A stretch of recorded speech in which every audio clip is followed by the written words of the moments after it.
My husband and I were living together for the first time, and both of us really loved to cook, and we cooked a lot. And he, at the time, spent a lot of money in a new set of pots and pans, which he was really proud to have purchased at the time.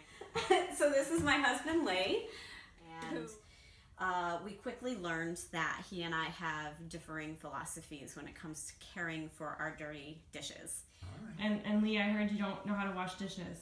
No, well, I've gotten better over time. I had been good at them before we got married, and then I forgot miraculously. It just slipped right out. But Jenny's been teaching me, over the past 11 years now. Certain things are supposed to go in the dishwasher, certain things are not, and we kind of clashed. And even to this day, we still clash on certain things, but we've kind of accepted some of those differences. Right. So do knives go in the dishwasher, yes or no? Oh, no. Well, it depends on the cooking knives. Well, in my family, they went in the dishwasher, but I have since learned that in this household, they do not go in the dishwasher. Okay. What about non-stick pans? No.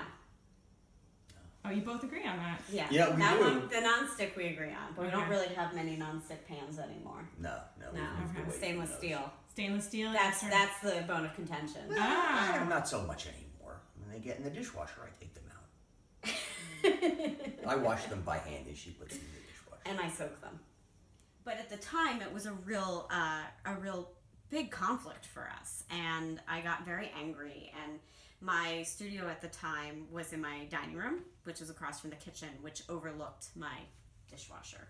So I went into the kitchen, and that was one of the it was the earliest appliance portrait I ever painted. I wasn't really thinking of it as an appliance portrait. I just wanted to paint the dishwasher. Soon thereafter, Lee and I were registering for wedding gifts, and being that both of us cook, we were really concerned about purchasing or adding to our registry a stand mixer, among other things.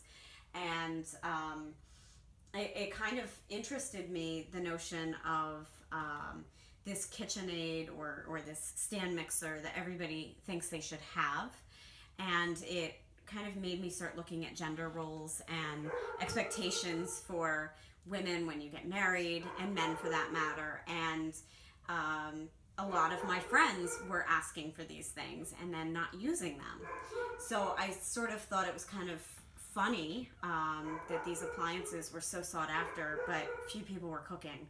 They just felt like they needed them either for a rainy day, later on in life, or just as this status symbol. And I started looking at them as icons.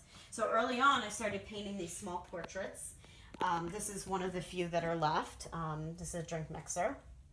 And I saw them as metaphors for people in a way. They have, they kind of pose. They have energy to them, much like a person does. And I was really intrigued with the design of vintage appliances in particular.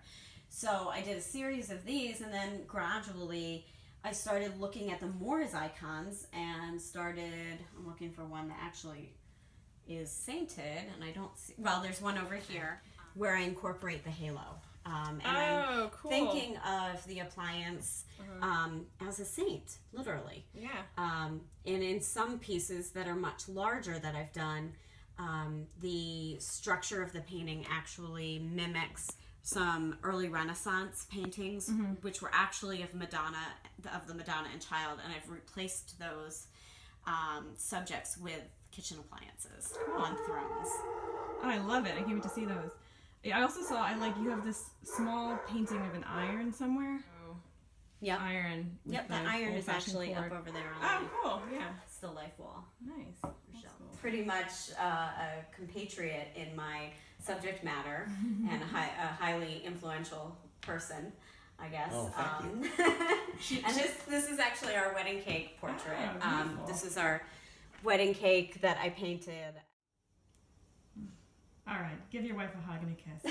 Oh, wait, that you didn't have to ask for.